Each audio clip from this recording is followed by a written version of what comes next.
Olá pessoal, tudo bem? Bom, vamos comentar hoje de um assunto que já foi falado, né? Que é a ligação iônica, né?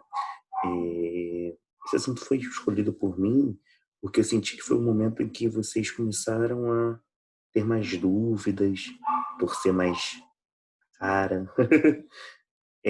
Quando a gente fala de ligação química, né? A gente tem que pensar em estabilidade, tá? Os elementos, os átomos, eles vão se combinar buscando a estabilidade. Essa estabilidade pode vir através de compartilhamento de elétrons, pode vir através de transferência de elétrons. E quando a gente fala de ligação iônica, a gente sempre tem que pensar primeiro em transferência de elétrons. Ou seja, um átomo irá transferir o elétron para o outro poder receber, beleza? Essa ligação iônica, ela também é chamada de ligação eletrovalente. Tá? E aqui a gente tem a ocorrência de transferência de elétrons, e pensa comigo, se um átomo está transferindo elétron, bom, ele não está perdendo algo negativo, então ele vai ficar com um saldo positivo, ele vai se tornar um cátion, um íon, né? O átomo que receber o elétron não está recebendo algo negativo, então ele vai ficar carregado negativamente. Então a gente tem ali o quê? Um ânion, um íon também, né? Beleza? E aí quando a gente tem essas diferenças de cargas, né? Temos uma carga positiva e negativa, temos uma atração, né, eletrostática devido a essa diferença de cargas, beleza? Normalmente, essa sua ligação iônica ela vai ocorrer entre um metal e um ametal. Então, se você vê uma combinação de um metal e um ametal, visualmente tu já vai pensar logo que, caraca, é uma ligação iônica, beleza? Mas nem sempre é assim. Lembra que a gente falou de eletronegatividade? Só você olhar na tabela periódica, né? Você tem um quadradinho do elemento químico e aí você tem certos dados. E na tabela você acaba tendo uma legenda, né? Na sua esquerda e na parte de baixo. Vai ter a posição, na legenda tem a posição exata de onde você pode encontrar a eletronegatividade. Quando você pegar os valores da eletronegatividade do metal e a metal e fizer essa diferença, tá? Se ela der 1,7 ou mais, beleza, é ligação iônica, tá? Só que eu posso ter algum caso em que o metal se combine com o ametal e ao fazer essa diferença der abaixo de 1,7, beleza? E aí a gente já o caráter covalente, né? A próxima ligação que a gente vai ver, que é a ligação covalente, o caráter covalente começa a ficar mais acentuado, tá bom? Beleza? E aqui a gente tem a regra de estabilidade, né? Tá? Quando a gente fala da estabilidade dos gases nobres, bom, pensa comigo, tabela periódica, gás nobre está na família 8A. Lembra que eu falei que em colunas de elementos representativos a gente pode fazer esse tipo de raciocínio? Caraca, elementos que estão na família 8A, 8 elétrons na última camada, beleza? E aí os elementos querem se estabilizar, os átomos querem ficar estáveis igual um gás nobre, ou seja, apresentar 8 elétrons na última camada. Prof, mas tem um gás nobre que é o hélio, que tem ao todo 2 elétrons. Sim, aí os átomos que têm a quantidade de elétrons próximos ao hélio vão querer se estabilizar igual um gás nobre, hélio. Só que, apesar do hélio não ter 8 elétrons na última camada, né, o elemento vai ficar estável igual a um gás nobre. Beleza?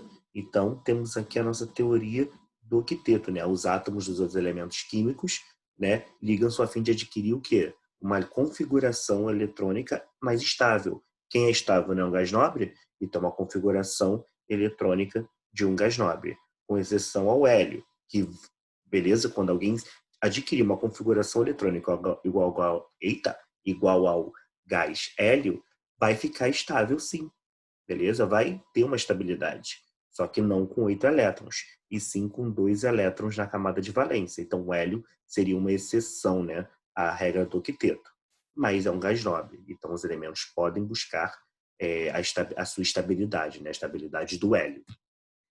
Um exemplo típico é o seu sal de cozinha, o seu NaCl. Tá?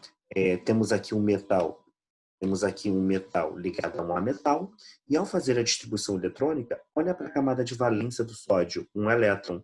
Ao fazer a distribuição eletrônica, olha a camada de valência do cloro, 7 elétrons.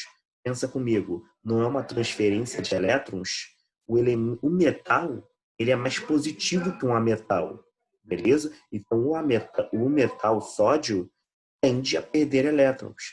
Então, quando a gente fala da estabilidade, da transferência de elétrons, não é de um elemento, não é de um átomo que vai se tornar um cátion, que vai transferir para um outro átomo que vai se tornar um ânion, não é isso? Então, o metal é o cátion, o ametal é o ânion. Então, essa transferência de elétrons sempre vai se dar do seu metal para o ametal. O fluxo de elétrons é sempre do metal para o ametal. Então, qual o raciocínio que eu vou fazer? Qual o macete que o Felipe vai te dar? O metal perde a quantidade de elétrons que ele tem na última camada. Então, se seu sódio tem um elétron, você vai fazer o seguinte: o metal vai perder essa quantidade de elétrons da última camada. Ou seja, vai perder esse elétron. Aí tu pensa, ué, perdeu o elétron? Como é que ele se estabilizou? Olha aqui, a nova camada de valência, beleza? Que agora é a camada L, já tem a configuração de um gás nobre. Então, o seu sódio se estabilizou, beleza? E o cloro tem 7 elétrons na última camada, ganhou o elétron transferido pelo sódio. E olha lá, a camada de valência não está com uma configuração igualzinha de um gás nobre, beleza? Tá? Então, temos aqui a transferência de elétrons. O metal transfere para o ametal. O metal se torna um cátion e o ametal se torna um ânion. Beleza? Quando a gente pode representar aqui, né, segundo o Lewis, né, a fórmula com pontinhos, que os pontinhos representam os elétrons, o sódio transferiu um elétron, ficou positivo. E o cloro, que tem 7, ganhou o oitavo, que veio do sódio, e ficou com a carga negativa, né? Tá bom, pessoal? Alguns exemplos que vocês podem tentar: cálcio e flúor, césio e enxofre, magnésio e o seu nitrogênio. As características dos compostos iônicos, pensa sempre no seu sólido de cozinha, tá? Eles são sólidos à temperatura ambiente, beleza? Então, por ser sólidos à temperatura ambiente, você para e pensa, então eles devem ter o quê? Um ponto de fusão e de ebulição elevado, tá? Eles apresentam estrutura cristalina, né? Beleza? A maioria é solúvel em água e eles não conseguem conduzir corrente elétrica no estado natural. Que estado natural? Estado sólido. Mas, em meio à água, o composto iônico conduz corrente elétrica. Ou fundido, quando estão no estado líquido, tá? Beleza? A condução de corrente elétrica em meio à água é devido à tal da dissociação, que é a separação do seu cátion e ânion. E aí você tem aquela diferença de carga em meio à água, facilitando assim a corrente elétrica, a passagem de corrente elétrica. Tá bom, pessoal? Esse foi um resuminho aqui de, de ligação iônica e vamos ver a ligação covalente.